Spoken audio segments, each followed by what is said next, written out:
llama no se apagará. Es un río que no se detiene. El arca por fin está en casa. El rey ha venido a morar. El avivamiento en casa Broadway. Riverjet es un río que no se detendrá jamás.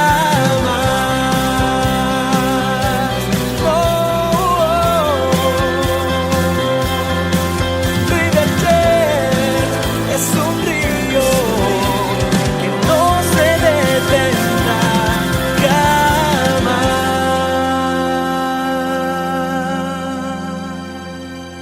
Al igual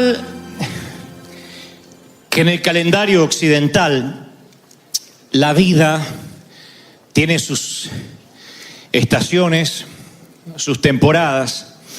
Y yo decía en el servicio pasado lo mismo que ahora, que en realidad no es tan exacto, porque el calendario es predecible. Tú miras el calendario semanal y sabes que después del lunes viene el martes, y después del martes el miércoles, y así sucesivamente, y ves el mes y sabes que si estás en septiembre, luego viene octubre. Si estás en diciembre, hay cambio de año.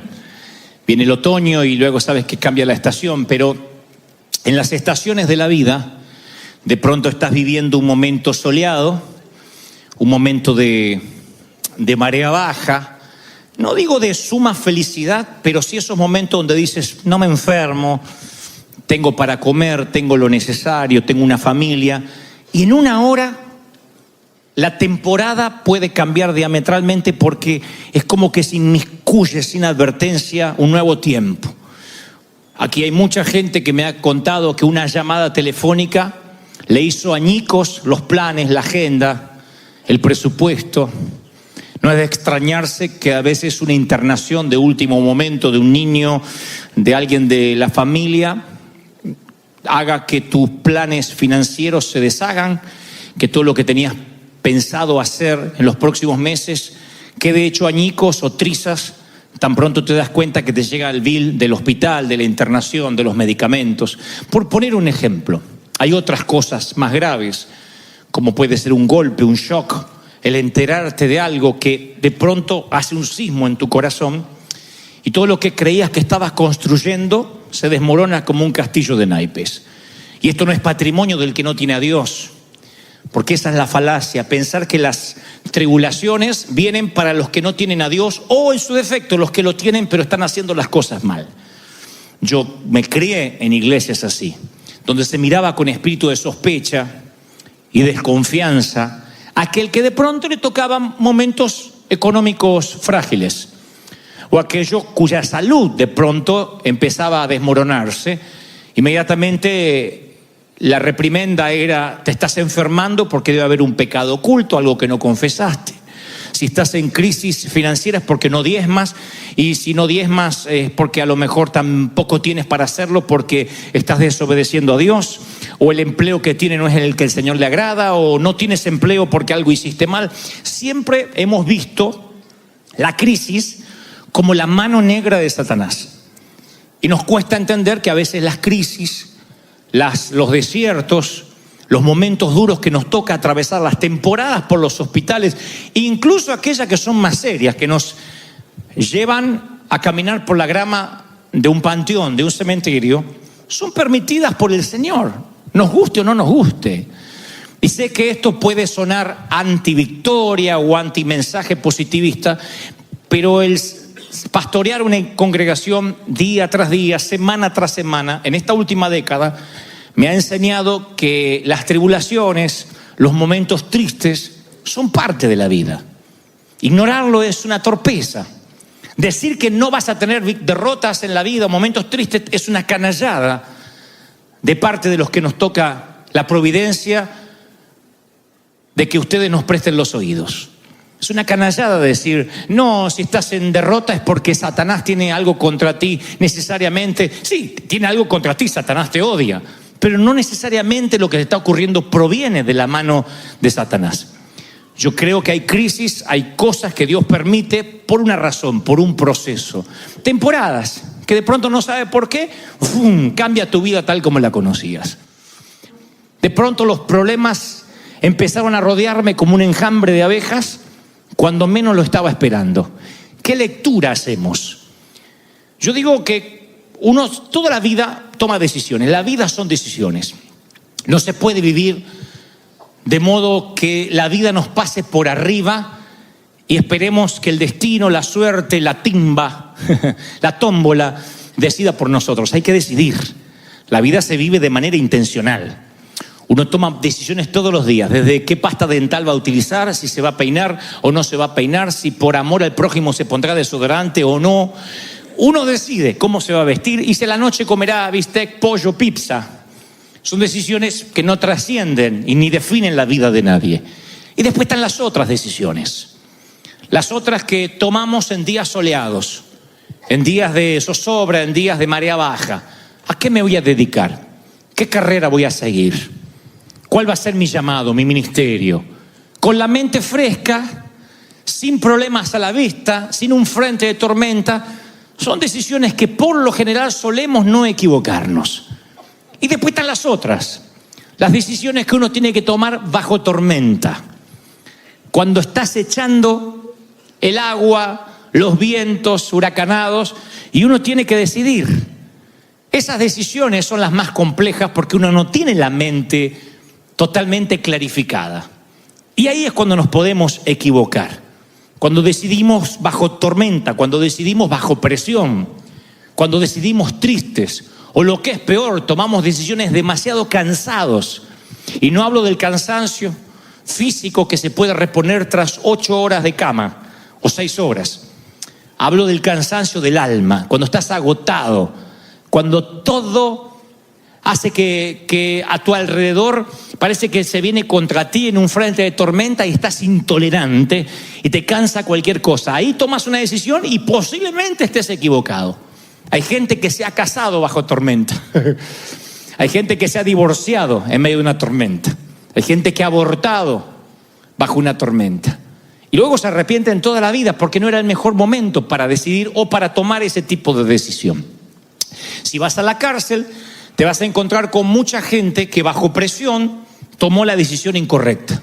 O sea, todo mundo vamos a tener complicaciones. La vida, como digo siempre, no es un paseo por el parque. La vida es compleja. Amar duele, emprender causa adrenalina, soñar cuesta, trabajar duro tiene su precio y también su paga, pero su precio, cada cosa que nosotros hagamos tiene su costo.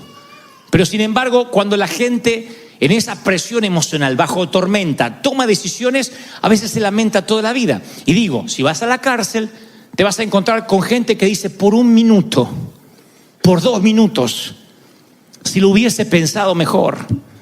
Y como esas decisiones hay otras que no te cuestan la cárcel, pero te cuestan una quiebra financiera, un matrimonio infeliz, un sitio donde no querías vivir y te arrepientes porque todo se basa en la decisión. Los Angeles Times publicaba hace unos meses atrás la noticia de alguien que había sido asesinado, un vecino que había sido asesinado con un cuchillo de carnicero, y por las huellas, por el ADN, dieron con la persona que había cometido el ilícito. Cuando llegaron a verlo y a detenerlo, él dijo, no fui yo, fue mi hermano. Quiso acusar al hermano, un hermano gemelo. Pero la treta no le resultó porque ya la policía había estado con el hermano gemelo y el hermano gemelo tenía un récord intachable. 0 antecedente criminal. Sin embargo, que acusó al hermano, había tenido entradas en la policía, multas, mucho background, que inmediatamente lo condenaron. Y los sociólogos estudiaron el caso y llegaron a la conclusión, o arribaron a la conclusión de que, ¿cómo puede ser que 2 gemelos, criados en la misma casa, que responden a los mismos padres, que comen el mismo cereal por la mañana, que juegan con el mismo perro, que tienen supuestamente el mismo entorno, Uno tiene un récord intachable ante la ley y otro es un delincuente y pasará el resto de su vida en la cárcel en prisión perpetua. Gemelos. Y llegan a la conclusión, insisto, que todo tiene que ver con la decisión. Uno de ellos, ante una crisis, decidió mal. El otro decidió bien. Siempre las tormentas nos hacen decidir. No podemos estar exentos de problemas. El tema es qué hacemos cuando estamos bajo tormenta. ¿Qué decisión tomamos? El sufrimiento va a venir, el dolor va a venir. Si alguna vez la vida, Dios te lleva a otra ciudad y te congregas con otro pastor y te dice que si estás en derrota o pasas por crisis es porque te apartaste de Dios y eso es obra de Satanás, no le creas. Es un embustero. Porque la vida tiene cosas lindas, maravillosas, pero también el Señor prometió que tendríamos aflicción. Y como el Señor nos habló hace unos días atrás, está bien que a veces no estés bien. Está bien que estés pasando crisis. No eres raro. Dios no te abandonó. No es que te falta unción, ni decir las palabras proféticas, ni que no estás empoderado. No. Lo que sucede es que es la vida. Y a veces los pastores nos volvemos embusteros. Decimos 2, 3, 4 palabras para que la gente nos grite, nos diga aleluya. Y después te encuentras con la vida real. Y la vida real es muy diferente a lo que se puede arengar detrás de un púlpito o en un stage. La vida real es real. Y yo no te estoy diciendo que vas a vivir de tristeza en tristeza. Pero sí que van a venir tormentas, porque el Señor lo prometió. Edifique sobre la roca o edifique sobre la arena, el pronóstico para ambas casas, tormenta. Sobre la roca permaneces, sobre la arena grande es tu ruina, pero tormenta para los dos. No promete el Señor días soleados eternos para los que edifican sobre la roca, como se cree en ese evangelio que se predica tanto hoy, de que tienes que vivir siempre en victoria en victoria. A veces no, a veces son temporadas largas que el Señor te quiere enseñar a vivir en la escasez. Y tú dices, ¿Dios es un Dios de escasez? No, lo diré otra vez. Dios es un Dios de prosperidad y de abundancia, pero a veces quiere enseñarte a vivir en la escasez. De otro modo, como dirás lo que dijo Pablo, sé vivir en pobreza y sé vivir en riqueza. Sé tener en todo y sé lo que es que me falte todo. ¿Cómo lo aprendes si no es en la universidad de la vida? ¿Cómo sabe Dios que tu gozo no está regulado por la cuenta bancaria? ¿Cómo sabe Dios que tú vas a adorar igual cuando estás con los 2 pies en tierra o cuando tienes que hacer el equilibrio porque sube el agua? Dios necesita saber que tu gozo y tu congregarte y tu fidelidad no depende siquiera de tu salud. Todos queremos tener salud, nadie nos gusta ni tener un resfrío. Sin embargo, el Señor dice, ¿cómo sé que aún seguirás siendo fiel cuando la salud se ponga frágil? Cuando eventualmente envejezcas. Porque si Cristo no viene antes, todos vamos a envejecer. Bueno, yo más tarde que tú, obvio, pero vamos a envejecer. Algunos envejecerán dignamente, otros no los querremos ni mirar, pero envejecerán. Y junto con la vejez, ya la vista no será la misma. Las fuerzas no serán igual. Los dientes no estarán allí. Vendrá la celulitis, la varices, la artritis. La próstata, orinarás mucho más seguido de lo que orinas ahora. Esas cosas vienen. Recibe esta palabra profética de parte de Dios. La ley de gravedad se cobra a sus víctimas. Hay cosas que nunca volverán a estar en su sitio. No hay votos que lo pueda arreglar. Eso viene. ¿Y qué es eso sino una enfermedad paulatina? En la vista, en los oídos, en la voz. ¿Qué es eso? ¿Cómo nos vamos de esta tierra? Si acaso no nos vamos deteriorando todos los días un poco. Imagina que Dios solo podría estar con la gente joven, solo con los que esbozan salud. Imagina que Dios solo bendice a los que tienen mucho dinero ahorrado en el banco. Bueno, los hispanos entonces no seríamos bendecidos casi ninguno. Sin embargo, es lo que se nos ha predicado durante años. Y entonces, cuando uno empieza a pasar crisis, uno lo quiere ocultar porque teme que ha hecho algo malo. Teme que tuvo que haber hecho algo de modo que Dios quitó su mano. Todos tenemos que decidir. Dios no nos diría que tengamos que decidir si no nos pusiera opciones. Y Él nos pone opciones. Él en Deuteronomio 30:19 dice: hoy te he dado a elegir entre la vida y la muerte, entre bendiciones y maldiciones. He aquí pongo el cielo y la tierra como testigo de la decisión que tomes. Ay, si eligieras la vida para que tú y tus hijos puedan vivir. Puedes elegir esa opción al amar, al obedecer, al comprometerte firmemente con el Señor tu Dios. Esa es la clave para tu vida. Deuteronomio 30:19. Dios dice, tú puedes elegir vivir bajo bendición o bajo maldición. Nunca dijo, tú puedes elegir con buen crédito o con mal crédito, tener casa propia o rentando. No habla de eso. Habla de vivir en bendición por sobre todas las cosas. Te vaya bien, te vaya mal, tengas 50 años y estés soltera, o hayas tenido 3 matrimonios, 5 maridos has tenido, el que ahora tienes ni siquiera es tu marido. Tenga suegra, no tenga suegra, te hayas casado afortunadamente con una huérfana, no sé cuál es tu situación, pero el Señor dice, tú tienes que elegir estar bajo bendición o bajo maldición, bendición o maldición. Ahora, este es el punto. En condiciones normales, con un día soleado, cuando la vida te está yendo bien, uno sabe cómo decidir. Pero cuando a veces estás tan triste, el Señor me ha mostrado mucho en mi corazón que muchos viven una tristeza inexplicable. Los psicólogos la llamarían una bulia, una depresión blanca. Se le llama depresión blanca a la depresión que no siquiera tiene una razón de ser.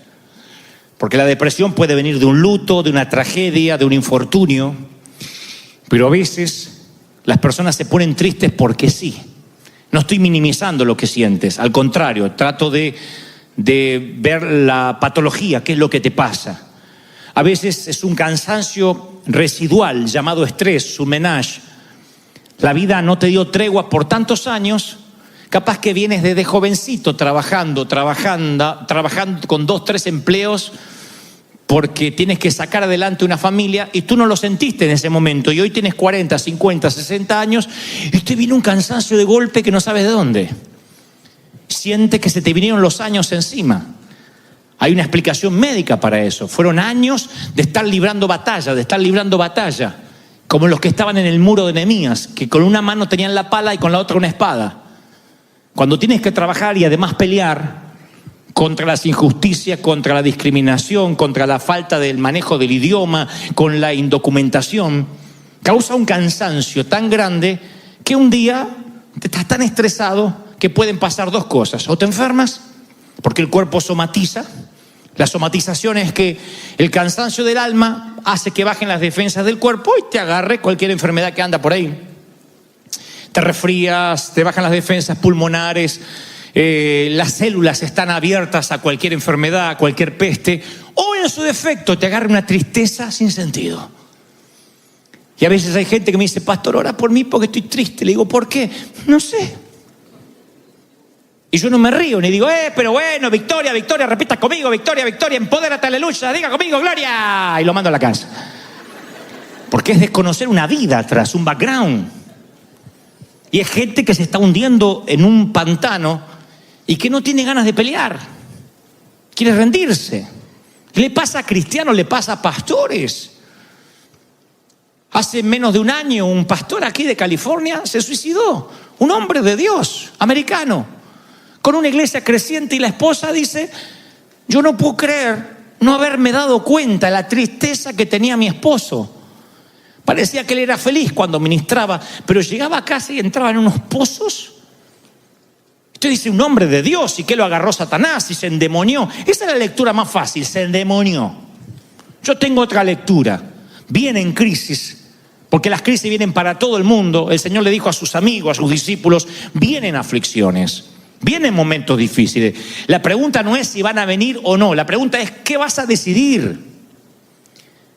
Porque así como 2 gemelos, uno es un delincuente, el otro tiene un récord intachable y ambos se criaron bajo la misma casa, así hay creyentes que escuchan el mismo sermón, tienen el mismo pastor, se congregan en la misma iglesia, y ante una crisis financiera, uno se acerca más a Dios y el otro se manda a mudar. Ante una enfermedad hay familias que se aferran a Dios más que nunca. Y tú le dices, ¿qué sientes de Dios ahora que estás enfermo, que el cáncer vino? ¿Qué sientes? Que Dios es soberano, que Dios sabe por qué. No me gusta, no me lo esperaba. Es una temporada que se justapuso a lo que estaba viviendo, pero Dios tiene un plan. Y hay otros que dicen, no, Dios me abandonó, algo hice mal, Satanás se ensañó, ¿para qué viene a la iglesia? Ambos, gemelos. Uno decide bien, el otro decide mal. Y yo siempre me pregunto, ¿por qué alguien decide mal cuando está bajo tormenta? ¿Por qué alguien se deprime y no quiere salir debajo de la manta? Y otros de alguna forma cobran fuerzas y siguen peleando a la vida. Insisto, la lectura fácil es decir, o es que unos son más ungidos que otros. No, no es así. Algunos son más fuertes que el otro, no necesariamente. Las crisis vienen porque Dios nos quiere enseñar ciertas cosas que solo se aprenden cuando uno pasa momentos tristes. Si tú me dijeras, Dante, flaco, ¿cómo es que conociste al Señor? ¿Cuáles fueron tus momentos más íntimos con Él? No fueron en un estadio. No me relacioné con Dios ministrando a una multitud o a un gentío. Fueron los momentos de quietud, de oscuridad, donde pude oír a Dios. Me dices, ¿volverías a vivir esos momentos? No, claro que no. Yo no elegiría eso ni para ti ni para mí. Pero hoy me di cuenta que si Dios no lo hubiese permitido, yo no conocería su voz. Yo no podría conducir, liderar una congregación si yo hubiese sido un pusilánime que a la primera tormenta abandono. Dios hizo de mí un piloto de tormenta. Alguien que siempre dice, vamos a salir adelante, no importa cómo. No tenemos dónde congregarnos, vamos. A veces no sabía ni para dónde, pero yo tenía que pararme en la fe, porque eso lo había aprendido ¿en dónde? En la crisis, en los valles de sombra, en los valles de muerte, en los valles de soledad. ¿Para qué sirve la crisis? Para 2 o 3 cosas que son muy importantes, y esto es lo que quiero que sepas que Dios te está enseñando. Primero, te expone ante el resto. Uno cuando se ve en crisis no lo quiere mostrar, no quiere que nos vean. Por eso cuando nos preguntan, ¿cómo estás? Decimos, bien. Nadie dice, quiero matar a mi suegra, quiero ahogar al bestia que duerme conmigo, no tolero más a mi cuñado. Nadie dice eso. Todos dicen, bien, no queremos que nos noten. Encima hay una cultura evangélica de no mostrar que somos de carne y hueso, porque eso parece que no fuéramos espirituales. No van a oír por ahí mucha gente diciendo, ¿cómo estás? Y con problemas matrimoniales, como todos. La mayoría te dice, ay, acá ando con mi cañoncito de dulce de leche, lo amo tanto. Y vos le ves la cara al marido que más que dulce de leche, tiene una amargura encima. Pero enseguida levantamos la fachada a ver si piensan que Satanás se nos metió en el matrimonio. Otros, ¿cómo está financieramente? Bien. Algunas cositas, pero ya vamos a seguir adelante. Y está bien no estar bien. Lo vengo diciendo de parte de Dios hace días. De otro modo no vas a recibir ayuda. Pero ¿qué hace la crisis? Te expone. Job, para los que no conocen la historia, les cuento muy rápido. Un día hay una plática, una charla cósmica. Dice la palabra que el enemigo, Satanás, le dice a Dios, mira, este Job te adora, te sirve porque hay un cerco alrededor, porque no lo puedo tocar. Pero si tú me permites, a mí me gustaría tocarlo un poquito. Me gustaría que su salud se ponga frágil, que le pase algo a su familia. Y yo te voy a demostrar que este tipo te adora, te sirve porque la vida es un canto para él. Tan pronto las cosas se pongan feas, él te maldecirá. Y Dios dice, no, está bien, te permito que lo toques, pero no lo mates, no le hagas daño a él, pero puedes tocar todo su entorno. Una plática que yo no quisiera que nunca Dios tenga con el diablo respecto a mí. Está bien. Y apenas Job empieza a tener crisis, los amigos vienen, los parientes, y a ver si te identifica. Y le dicen, entre otras cosas, este sufrimiento, Job, tiene que ser tu culpa. Tienes que haber cometido un pecado imperdonable. Atrajiste el mal a ti. ¿Cuánto nos identificamos con esto? Que en el momento más bajo viene un desubicado, para no decir un menso, y te dice algo así. ¿Habrá pecado en tu vida? Y te pone a veces en una situación tan tensa, donde encima que la estás pasando mal es culpa tuya. Encima que la enfermedad era una temporada que no esperamos, encima es culpa tuya. Yo recuerdo hasta creyentes que abrían la nevera o iban al baño y decían, un hijo de Dios no puede tener tantos medicamentos en la casa, ¿eh? Algo raro está pasando acá. Y sí, soy diabético, ¿qué va a pasar? No es que yo lo sea, pero es lo que a veces uno respondería cuando te ven que tienes un remedio o algo para la diabetes. Entonces hay gente que te juzga por lo que te está pasando. Por eso es que nosotros cuando tenemos una crisis lo tratamos de ocultar. Yo he pasado momentos muy difíciles, tratos de Dios, cuando me despidieron del empleo, cuando estaba solo, cuando estábamos solos, que no sabíamos a veces ni qué comer. Y ahí entendí que con algunos hermanitos yo no necesitaba a Satanás.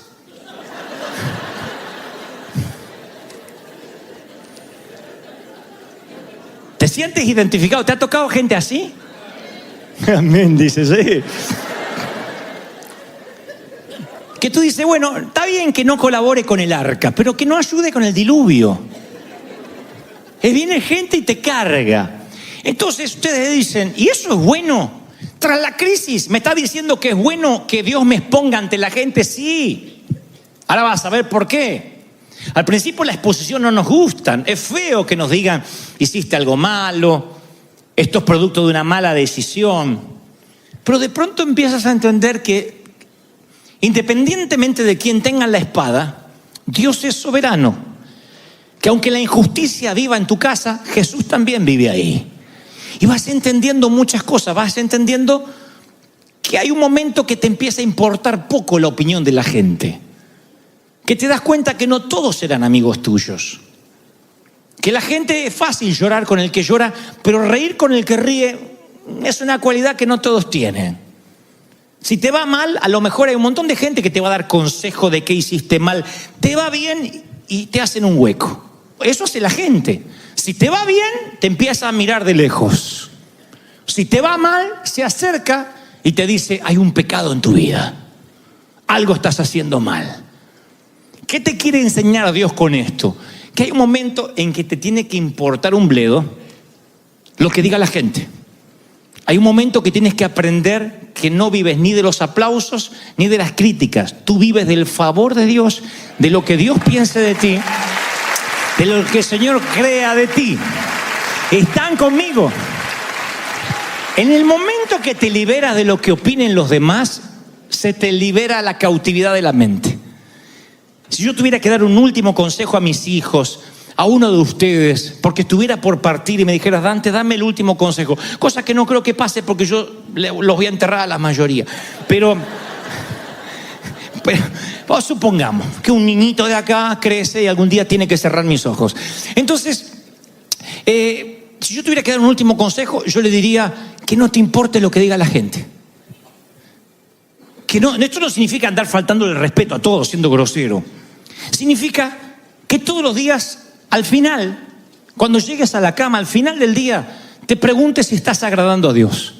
Si Dios se agradó con tu corazón, con lo que hiciste. En una época donde las redes sociales parece que nos van dictaminando quiénes somos. En una época donde un like nos hace sentir bien y cuando nos bajan el pulgar sentimos como que lo hizo el César en el Coliseo Romano y nos van a comer los leones. Hay gente que se deprime. Yo hablé hace poco con los jóvenes y me constataron que se deprimen. No me sigue más, no me sigue más. No sé por qué no me sigue más. Me quitó el like y se quiere suicidar porque no lo sigue más la amiga que está allá. Subí 2 brownies que cociné y no los comentó.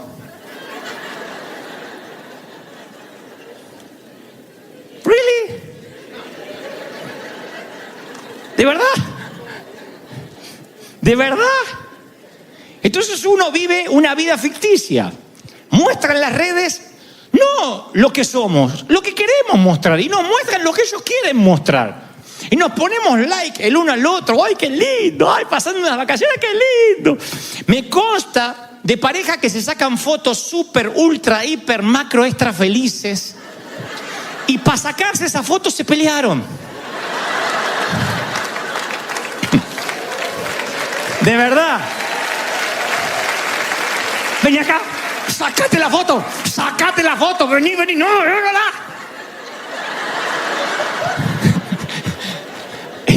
Y tú dices, ay, qué linda pareja. Y se fueron insultando los dos porque no querían sacarse la foto, uno de los dos.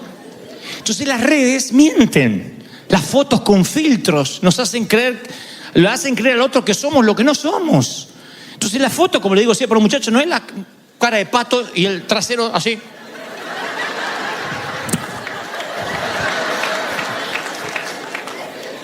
No es la vida real. La vida real no es Instagram. La vida real no son las redes. La vida real es la vida real. Duele. No hay filtro, no hay Photoshop. No puedes producir las fotos de la vida. No las puedes producir. No puedes ponerle Photoshop al dolor. No hay filtros para las decepciones. No hay manera de hacer un búnker en el corazón. No hay manera de quitar, pixelar a quienes no te gusten. No hay manera de bloquear las críticas en la vida real. Eso pasa en la vida ficticia, la de las redes. Pero la vida real duele. Por eso Dios tiene que a veces exponerte ante la gente para que te cures de eso. Uno cree que para curarse de algo tiene que irse exactamente a la otra punta de lo que quiere evitar. Y no funciona así. Para que se te cure el miedo a volar, ¿sabe cómo se te cura el miedo a volar? Volando. El miedo a volar no se te cura evitando los aviones. Si tú dices, tengo miedo a hablar en público, yo sé cómo se te va ese miedo. Hablando en público. Cuando tú le dices, Señor, dame paciencia, ¿qué le estás pidiendo al Señor? Que tus hijos se te pongan más rebeldes, que tu marido siga mojando el papel higiénico, que apriete el dentífrico por la mitad, que el condenado no se acuerde de tu aniversario. Es lo que pediste, hija. Paciencia. Para ejercitar aquello en lo cual no eres fuerte, es una dosis de eso. Así funcionan las vacunas, por si no lo saben. Las vacunas son una dosis del virus que quieres evitar. Entonces tu cuerpo genera un anticuerpo. Tu cuerpo genera un anticuerpo, no es un juego de palabras, contra ese virus. Te dan una pequeña dosis. Ahora nosotros nos vacunaron contra la fiebre amarilla para poder ir a África. ¿Saben lo que tenía esa vacuna? Una pequeña dosis de fiebre amarilla. Nos la dieron, dijeron, miren que pueden producir vómitos, mareos.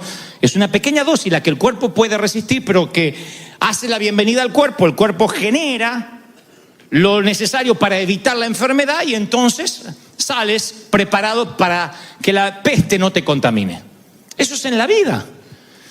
Si quiere el Señor enseñarte a que solo te importe su opinión, te expondrá ante la opinión de la gente como a Job, para que aprendas a que tu gozo no puede estar regulado por los likes, por los seguidores, por lo que dicen de ti. Primero porque no te conocen, porque como yo, tú eres un embustero en las redes. Nadie se saca fotos recién levantado. Recién levantada.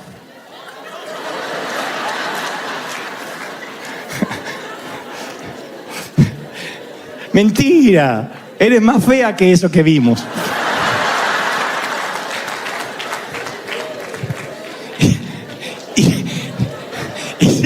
Y si uno va por la vida creyéndose lo que vende, uno empieza terminando comprando lo que vende y es una ridiculez. Tú nunca puedes comprar lo que vendes. Está bien que tengas tu imagen publicitaria para las redes, pero no te lo creas, esa no es la vida. Porque cuando la vida venga de verdad y te pega una trompada en el alma, porque viene y te choquea un llamado telefónico, un despido en el empleo, un problema matrimonial, siente que se te desmorona la vida que quisiste construir en las redes. Y la vida es real. Uno recibe el domingo palabra de Dios acá, ¿no? Y después, yo quisiera como pastor que esta palabra se te grabara toda la semana, pero no va a pasar. Porque tú tienes un recipiente, como yo, con muchos agujeros. Esos agujeros se llaman mandar a los chicos al colegio, pagar las deudas, pagar la renta, tener familiares que te hacen la vida imposible, tener un jefe insoportable. Son un montón de agujeros, te entra el aceite, parece que te llenaste el domingo, pero el lunes empieza a escurrirse el aceite. El martes te empiezas a olvidar, el miércoles ya no te acuerdas lo que dijo el pastor. El jueves solo te acuerdas cuando mostré el trasero y dices, me acuerdo que mostró. El viernes es así. La vida tiene agujeros y ese aceite se empieza a escurrir y un día te sientes vacío y vas a tomar una decisión y por estar vacío tomas la decisión incorrecta. Entre esos agujeros está la opinión de la gente. No podemos vivir pensando en qué dirán los demás de nosotros. Así que, ¿qué me enseña la crisis? A mí me enseñó, me liberó de la opinión de la gente. Me liberó. A mí la crítica de la gente me liberó de la opinión. Me río de verdad de la crítica, pero me liberó de verdad. No estoy pendiente de qué dicen de mí, me causa gracia. Segundo, me puso en perspectiva de lo que es el cristianismo. Yo les contaba recién que cuando uno va a un sitio como el África, uno se da cuenta de la versión filtrada y diluida que hemos tenido del Evangelio por muchos años. Yo te confieso, tuve casi 2.000 pastores africanos. Yo en un momento no sabía qué predicarles. ¿Qué les voy a predicar? Que si están pasando crisis es porque Satanás se levantó contra ellos y a veces no tienen para comer esos pastores. ¿Qué le voy a hablar? ¿De qué? Si no tienen agua potable. ¿De qué victoria le voy a hablar como la entendemos nosotros los que vivimos en América? Y si un mensaje no sirve para predicar en todas partes del mundo, entonces no es un buen mensaje. Si el mismo mensaje no se puede predicar en todas partes, no es un verdadero mensaje. Entonces me di cuenta que de 10 mensajes que puedo tener, 9 no los puedo predicar. Porque les tengo que enseñar a ser agradecidos. Y ellos agradecen estar vivos. Aunque sabe que no desayunaron esa mañana y por ahí no van a almorzar ese día porque no pueden. ¿Qué le voy a hablar? ¿Del Dios de la prosperidad? Que están haciendo las cosas mal, que se arrepientan. La mayoría de esos hombres están enfermos, esas mujeres están enfermas, se los puede ver. Están enfermos con peste, no hay vacunas, no hay sistemas higiénicos, no hay hospitales. Así que, ¿qué voy a hablar? ¿De que el Señor sanó todas las heridas? Sí, puedo hablar de sanidad, pero muchos se van a sanar y otros no. Entonces me empiezo a preguntar, ¿qué es el mensaje de Cristo?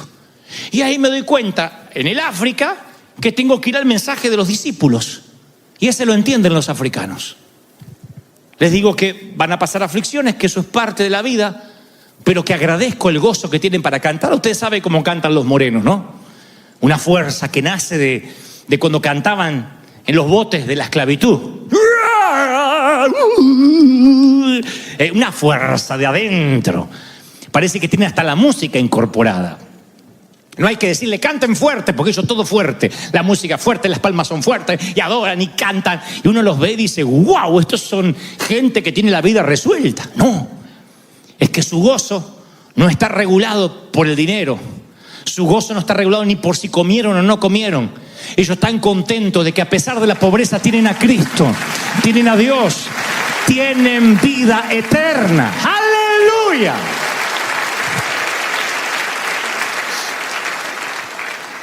Así que les digo que Dios usa a la gente rota.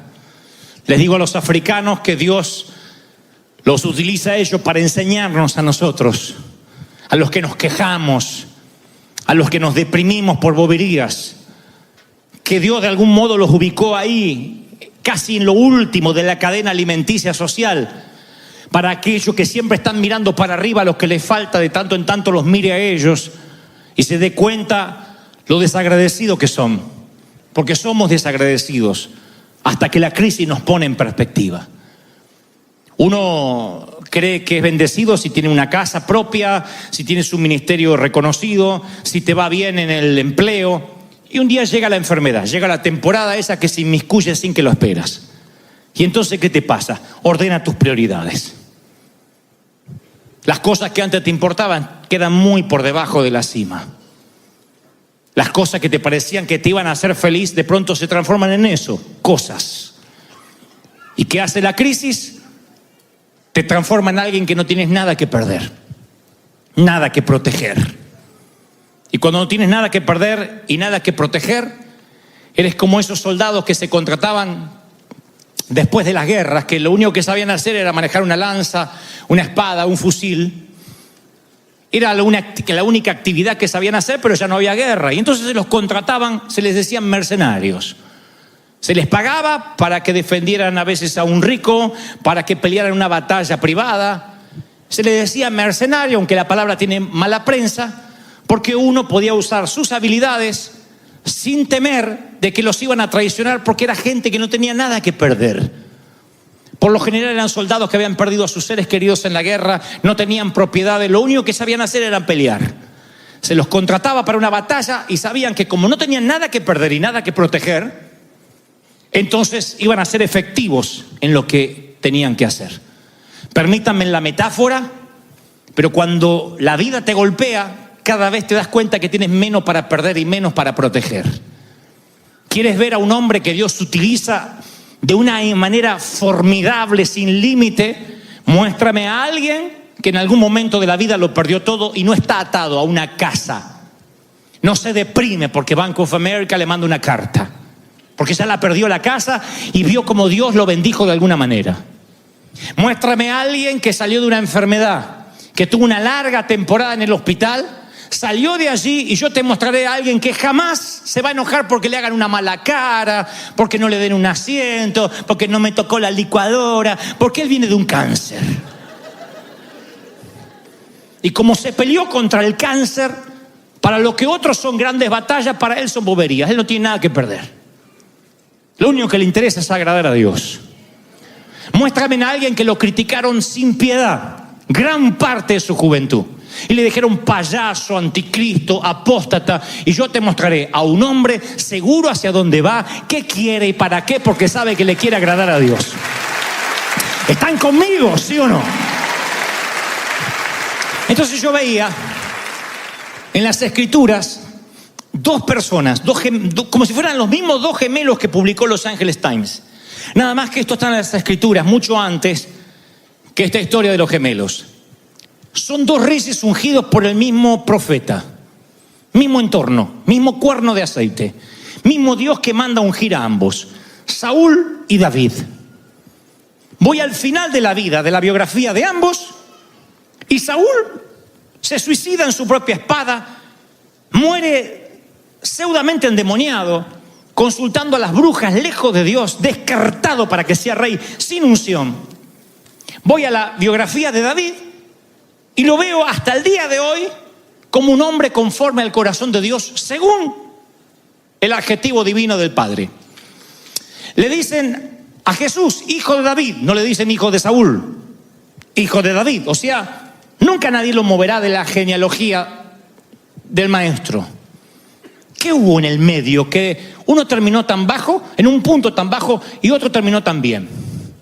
La lectura fácil es que David era un santo y el otro era un condenado. No, porque David fue un adúltero, un asesino, unos pecados espantosos.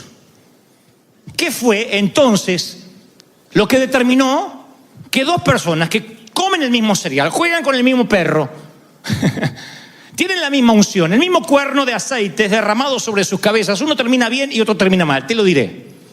Uno no tiene nada que perder, solo agradar a Dios. Se llama David. El otro cree que tiene todo para perder, la reputación, y está muy pendiente de eso. De hecho, su propia hija dirá en algún momento, le dirá a David, mi padre nunca ha hecho esa ridiculez al verlo a David bailar. Saúl es un hombre muy temeroso del qué dirán. Todas las mañanas se levanta a ver si tiene más seguidores en Instagram.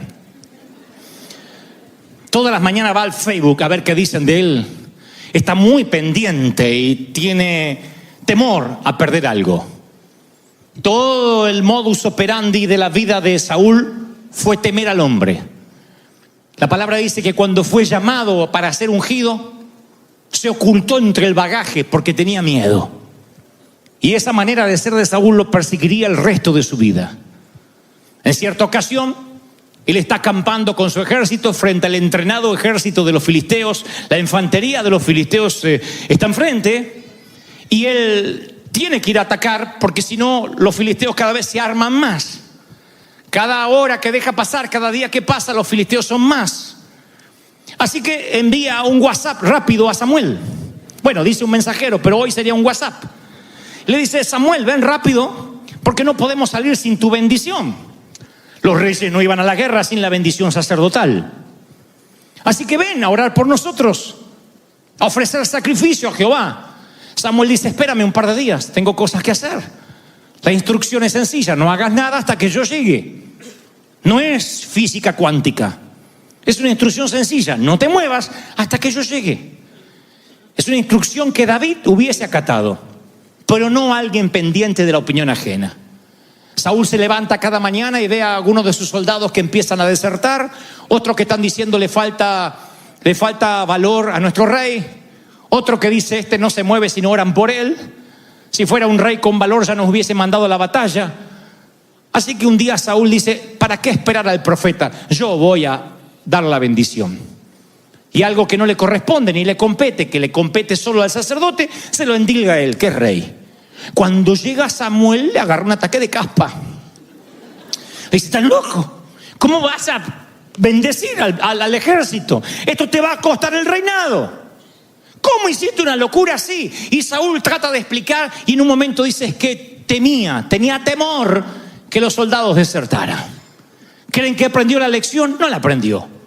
Dios lo envía a otra batalla contra los amalecitas y le dice a Saúl, la orden de Jehová es, destruye todos los enemigos, no dejes nada vivo, ningún ser vivo, mata ovejas, bueyes, asnos, todo lo que encuentre, arrasa con esa ciudad. Y Saúl perdonó lo mejor del ganado, lo mejor de las ovejas, todo lo que era vil y despreciable se deshizo de él, mas lo que era gordo se lo quedó. Y Samuel dice, ¿por qué desobedeciste a Jehová? Y él dice, es que tuve temor de los hombres, del qué dirán. David solo tenía temor de Dios, Saúl le tenía miedo a todo lo demás. Y la pregunta esta mañana o esta tarde es, ¿a qué le temes? ¿Al qué dirán? ¿A la bancarrota? ¿A que te critiquen? ¿A qué le temes? Porque a lo que le temas, ese temor será tu verdugo. La crisis hará que no le temas más a nadie. Cuando venga la crisis y veas que Dios es fiel, aunque a veces te toque comer salteado, y sigas siendo fiel, y Dios sea fiel contigo, ya no te va a asustar nunca más la economía. Dios dice, tu confianza soy yo. Yo te traje y te vas cuando yo digo que te vayas. Yo te sostengo. Yo soy quien te fortalece. ¿Están conmigo, sí o no? Entonces de pronto, cuando le temes a todo, Dios tiene que pasarte por un proceso para que dejes de temer, para que seas alguien que no tenga nada que perder. Porque si has pasado por el sufrimiento, ya no te afecta el sufrimiento. No estás diciendo, si yo tengo salud sirvo al Señor, si no, no lo sirvo. Ya has pasado por ahí. Y dice, Señor, si me das salud, te sirvo mejor. Y si no, tendré que luchar con mis achaques. Pero aún así te seguiré amando. No le temes al sufrimiento. No le temes a la confianza, a los aplausos o a la crítica de la gente. Eres indestructible cuando no te importa el que dirán. Porque tu confianza está basada en Dios. No le temes a la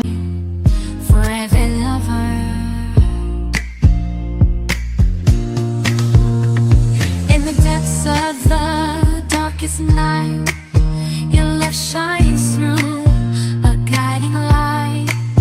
With every heartbeat I feel your grace. In your warm embrace I find my place. Darling, don't cry, don't shed a tear, for I'll be your fortress, I'll always be near. Though storms may rage and oceans may roar, I'll stand by your side forevermore. Through the trials and the tests we face, our love will endure, it cannot be erased. So dry your eyes, my love, and take my hand. Together we'll conquer. Muerte, porque sabes lo que te espera del otro lado. Entonces cuando no le temes a nada, eres indestructible. ¿Están conmigo, sí o no? Yo les contaba en el servicio de la mañana que hace unos años yo estaba en un sitio con muchos pastores y era un poco, no sé si la oveja negra, pero yo no encajaba mucho con el léxico que tenían los ministros. Son toda gente muy amada y yo soy amigo de la mayoría. Pero tal vez porque yo soy argentino, qué sé yo. Pero es como que no encajaba mucho. Entonces un día estábamos reunidos con un grupo de pastores y viene alguien que es un profeta de Dios, que también quiero mucho, a decir verdad. Me dice delante de los ministros: Dante, tengo una palabra para ti, la palabra de Dios. Y hacía todo así el rictus, como que le estaban bajando los mails, ¿no?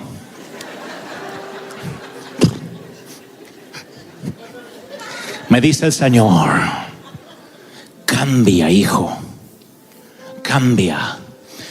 Tú no luces como un hombre de Dios, cambia.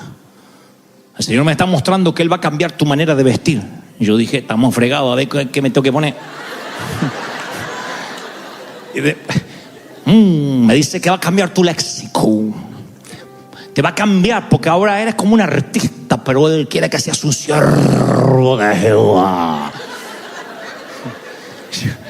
Como que Dios me decía: yo te amo, pero vamos a recauchutarte todo porque así no me servís.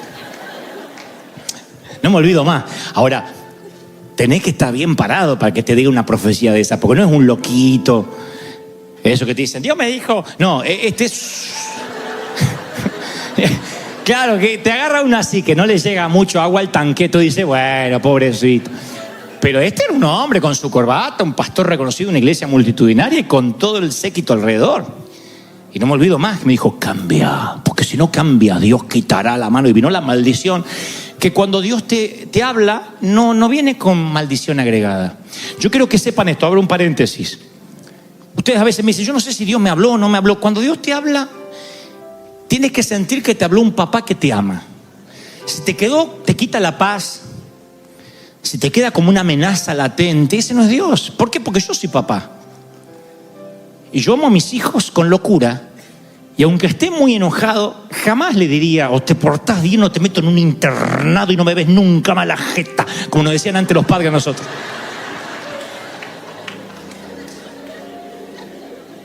Nunca está en juego el amor. Está en juego que les quitamos el iPad, que le hay penitencia, que no pueden ver tele, que se va más rápido a la cama. Pero nunca que le pegamos una patada y te vas a hacer la hija del vecino y te mando al África para que duerma bajo los árboles. Nunca. Entonces, cuando viene una palabra de Dios, siempre es bendición, siempre. Aun cuando es una exhortación, Dios te corrige, te disciplina, pero sientes que te habló con amor. Que es lo que tienes que entender cuando yo traigo un mensaje de Dios. Nunca te vas a ir con una culpa: el pastor nos pegó a todo mundo. Hay cosas que Dios nos habla de manera dura, pero